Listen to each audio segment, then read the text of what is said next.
What is going on, everyone? The last time you'll hear me say that this season in a preview, it's game week 38, the final game week of the season. Depending on how you're doing right now, you could say it's finally here. Some people are probably dreading the end of the season. Obviously, depends kind of what you rank at right now. But as always, we're going to go through the key talking points for this week. Quickly touch on last week. So obviously I didn't do a review because the game week only finished last night, and then I'll just go through my team and let you know what changes I'm going to make for the final game week of the season. So as always, let's just jump straight into it. Okay, here we go. Points on the right, team on the left. As always, my current rank is 17,755, so it's okay. I wanted to be in the top 10k. I don't think that's going to happen now. I think I rose about 400 places, 4,000 places, something like that. In game week 37, I got 87, took a 4-point hit. Wasn't a disaster, but nowhere near as good as I wanted it to be. Kind of saved by a Fernandinho goal in the end. Vertonghen and Alonso did really well. No one else did anything. I triple captain Sterling. That was awful. Complete mistake. Didn't play the second game at all. Wasn't even in the squad, so it was a bit of a nightmare. I was 25 points behind the top 10k before this game week. Now I'm 21 points behind. Only caught up 4 points. Not good enough. If I captain Kane, I'd have been 10 points better off. I'd be 10 points closer to the top 10k. But it didn't happen. We'll move on. We'll try and get as close as we can this week, even though I'm probably not going to get into it. But let's see how we go. So, talking of this game, let's start off with hits and catching up. Now, some of you will be defending leads, in which case you probably don't want to go too mad with hits. Generally, I don't mind hits, but you want to take them where you've got 3 or 4 weeks to kind of make the ground up, where you think the player you're bringing in is not maybe going to score more that week. You know, obviously he could, but over the course of 3 or 4 weeks, he's going to score more. With the hits this week, they've got to do better this week. So if you bring someone in, whoever you bring in has to score 4 points more than the players you're taking out, which obviously is doable, but it's a bit more of a risk. So I'd be careful about the amount of hits you're taking. When I come onto my team, I'm probably going to take one this week. Maybe, I haven't quite decided yet. But I suppose for me, I haven't got too much to lose really. Either I'm going to fall just outside the 20k, or I might get closer to the top 10k. It's not too much difference really in that points wise. And obviously, if you're chasing a rival, you need to look at their team, see how many of the same players you've got, who are they likely to captain, depending on if you've got, say, like a 5 or 10 point differential kind of gap to make up. I wouldn't go too crazy with the differentials. If you've got like 30 or 40 points to catch up, then maybe you'll captain someone crazy. But if you've only got 10 points to catch up, I wouldn't go too mad. But obviously, you do have to differentiate somewhere. So look at what captain they keep choosing. It's probably going to be Salah this week, maybe Kane. Perhaps you could go for a Man City player. We'll talk about that more in a minute. But you have to go different somewhere if you're trying to catch up. So definitely have a look at that. But don't take too many hits, because every time you take a hit, that's 4 more points you've got to catch up in a single game week, and it will be difficult. Man United rotation. I wish managers did this every week. It would make our lives a lot easier. A bit like when Anfield Express were tweeting out the Liverpool team. But Jose Mourinho has already talked about players who are and aren't going to play. So Dav De Gea not going to play. Romero is going to play. It looks like Martial and Rashford will play, which means Lingard and Sanchez will probably miss out.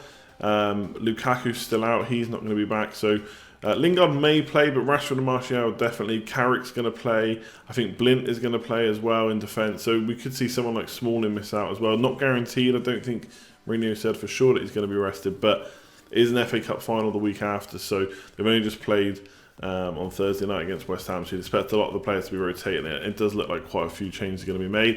And I think the same is probably likely to happen at Chelsea. The only reason there might be less rotation at Chelsea is because they've still got a chance of getting into the top 4, whereas Man United have already secured second place. Obviously, they can't win the league at the moment, so it doesn't really matter if they rotate too much. Plus, they're playing Watford, they've got nothing to play for. But Chelsea is still chasing Liverpool. Liverpool need a point from Brighton to stay ahead of Chelsea. If they do get a point and Chelsea win, then they'll be on equal points. But I think Liverpool's goal difference is much better, so they're not going to get caught in one game now.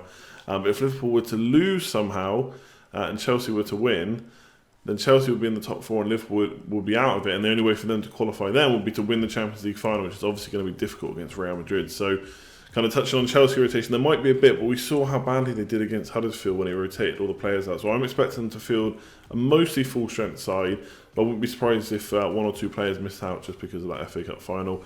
And obviously, talking of Liverpool, kind of with that, you'd expect them to put out a full-strength squad. The Champions League final's not for 2 weeks. They need to win.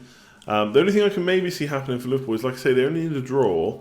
I don't know if Klopp and Liverpool have necessarily got it in their nature to not attack, but you might see them shore up a bit earlier than normal. You know, if they go 1 or 2 ahead, maybe they'll slow it down, try and keep the ball Obviously, Brighton have got nothing to play for really either. So we could see Liverpool kind of slow it down and try and defend a bit more. It does seem unlikely, I know, but you could see like Firmino, Salah, Mane get subbed a bit earlier than normal. Because they're obviously going to want them playing in the Champions League final and be fully fit, fully rested for that. So be interested to see what happens for Liverpool. I think they're going to start the game with a full strength 11 because they do need to win that or get a point to guarantee top 4, which they're definitely going to want. They've kind of messed up against Stoke and West Brom and stuff, so they're not going to want to do that again. And then relegation battle, kind of the only teams that got something to play for really are Liverpool and Chelsea for top 4. Spurs to guarantee 3rd place, but they've definitely guaranteed a top 4 spot. And then relegation, so West Brom and Stoke are down, now got nothing to play for. To be fair, Darren Moore at West Brom has done really well since he's come in. So West Brom not necessarily going to be an easy side to beat this week. Stoke, bit different there. You've heard the players kind of come out and say the transfers haven't been good enough. Like what's going on with people like Berahino and Wimmer as well, I think, who are training with the under-23s and stuff. They're not playing. There's a lot of stuff going kind of wrong at Stoke. They're relegated now. Players like Shaqiri, I mean, they don't want to be relegated. They don't want to be playing in the Championship. Will they come out and play a great game just because of trying to get a transfer? I don't think so. So I don't think Stoke have got too much to play for either right now. But Southampton and Swansea are locked in relegation battle. Southampton are 3 points clear. They got quite a good goal difference. So even if Swansea were to win and Southampton were to lose, then it'd be very unlikely that Swansea would stay in it. But Swansea have got a pretty nice fixture and they're playing at home, so you might see them go all-out attack to try and get goals. And Southampton are playing Man City, so they could potentially get battered there, 4 or 5-0. So you'd expect, I think, Mark Hughes to come out and maybe try and be a bit more defensive. City were kind of very poor against Huddersfield. Obviously, they scored a few more against Brighton, scored 3 goals, but against Huddersfield, they were quite poor.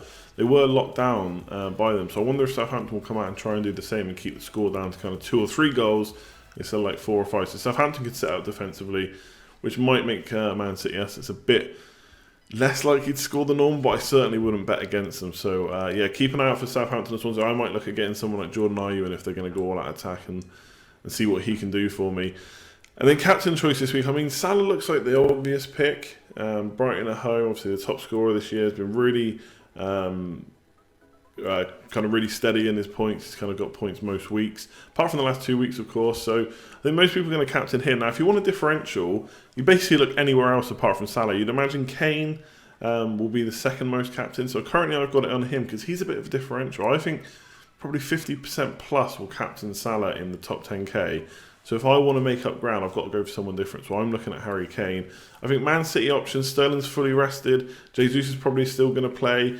I don't know if Sané will definitely play, but he looks like a good option too. And obviously they're playing Southampton, who again, a fighting relegation, could be a bit nervous. Man City don't tend to not score many goals, so you'd expect them to score quite a few. So I think Man City will be good captains. And I don't think they're going to be captained by many people, just because Kane and Salah are at home.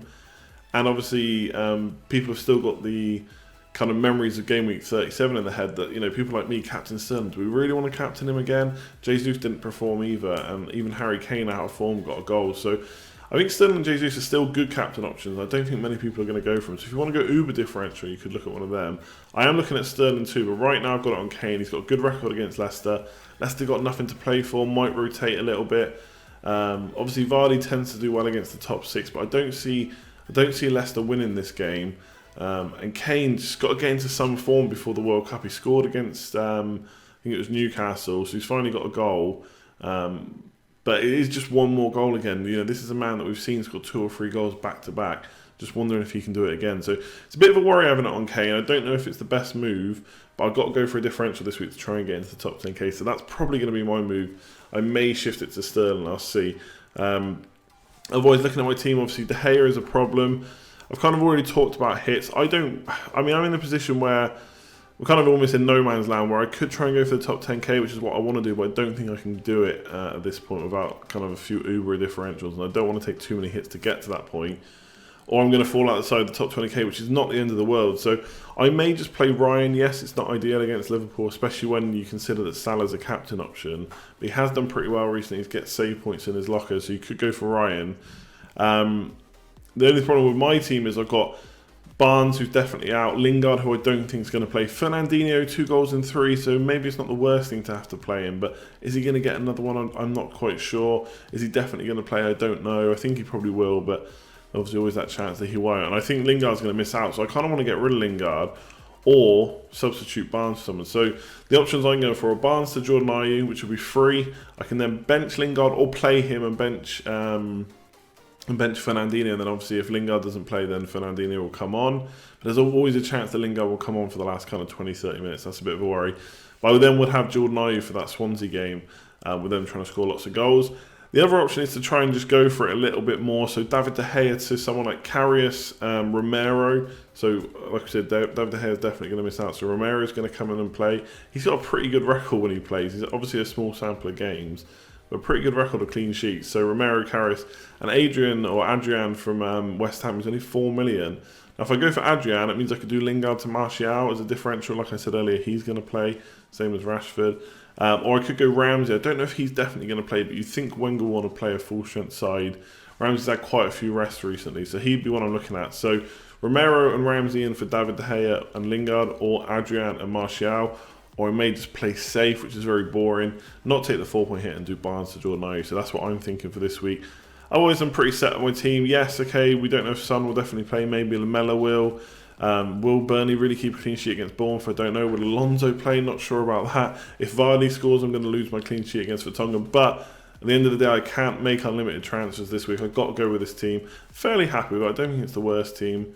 Obviously, Long on the bench is probably going to play, so that's okay. Morgan not likely to get many points. So let me know what you think of what I've said. Is there any other questions you've got? What do you think of my transfer choices? My team is Martial really just... Again, me going for a Man United player for the sake of it, or do we think he can do something against Watford? Does he have something to prove? Will the Man United players that are going to play try and get into that FA Cup final squad? Seems very unlikely that Rashford and Martial, unless Lukaku's injured, can play themselves into that team. But you never know if Martial gets 2 or 3 goals. Unlikely, I know, but you never know. Might get into that FA Cup final. So let me know what you think. If you've got any other questions. Obviously, just want to end to say thanks for watching all the videos this year. Obviously gone for the first full season. Last year I did about half a season. This is the first full season. We've grown from, I don't know how many subscribers, probably just over 1,000 I think we started off at this season. Now we're up over 9,000, so obviously want to go for the 10k next year. So appreciate everyone that's subscribed, everyone that's watched the video, left a comment, liked. I haven't worked out how many videos there have been this year. I'm going to do a tweet on it later. And we'll go from there. One more stream this week, which will be either Sunday night or Monday evening. Just going over the kind of season review. I don't know if I'll do a separate video on that. I might just leave it at the stream, but if you want to tune into that, it's usually at 9:30. Don't know if I can do Sunday yet, but definitely be able to do Monday. So we'll look at doing that. Otherwise, that is the end. Hopefully you've enjoyed the videos. Hopefully you've enjoyed the season. Even if you've had a bad one, don't worry about it too much. The beauty of Game Week 1 is you've got massive amounts of hope, because you can believe that anything can happen until Game Week 1 comes around and you're kind of outside the top million and you think, here we go again. But hopefully that won't happen for us.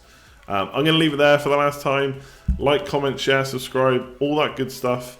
And I'll either see you in the end of season preview stream, or I'll see you early next year. Enjoy your summer. Cheers all.